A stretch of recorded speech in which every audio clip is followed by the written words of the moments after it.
In this video, Byron's going to show you the best way of burning an infected colony. It's actually really quite important because you want to avoid any of the honey being stolen by other bees when you're actually doing the burning, and making sure that any infected material are completely destroyed.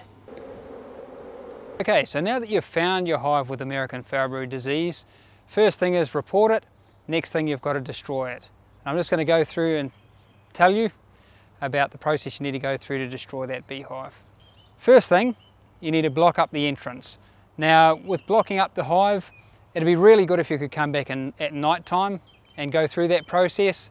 But the reality is, if you're a commercial beekeeper, you're not going to be back at the site for a month or so, it's okay to block up and run this process during the daytime.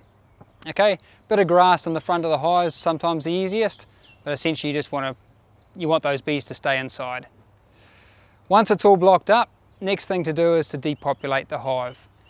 We do this using petrol, and what you want is you want to pour 500 mils of petrol into a container and pour that slowly over the top bars, close the hive back up again, and just let the fumes do their thing.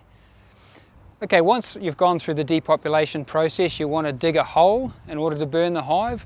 Now, the reason you want to dig a hole is so that the honey that doesn't burn very well will collect in the bottom of the hole, and you can bury it later on. The hole you want to dig needs to be big enough to be able to take the hive.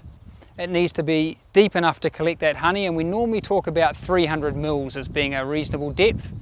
Try and make the base of the hole slope slightly so that the honey collects in one end.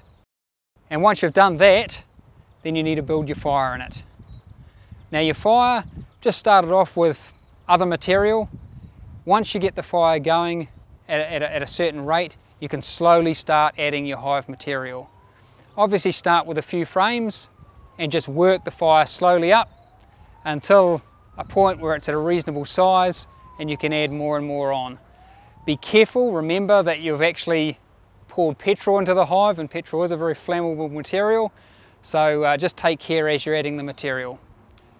Burning the hive can take a couple of hours. It can be fairly time consuming, but it is important to stay around and look after it as that process is taking place. There's plenty of beekeeper stories about burning much more than hives.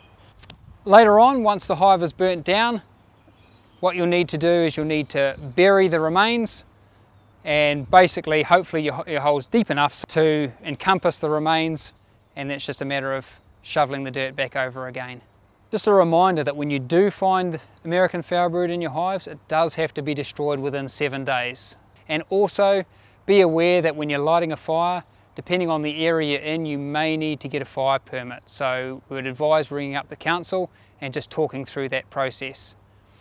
In the event that it's not possible to get a permit for the time of year, please get in contact with an apiculture officer and we can discuss other options.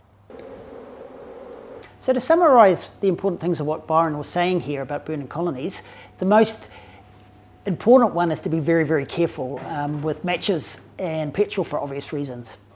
The second one is there may be a fire ban around, and you need to check on that, and you may need to actually store the equipment and burn them in a safe place and burn them later, and you should talk to Assure Quality if you're going to do that.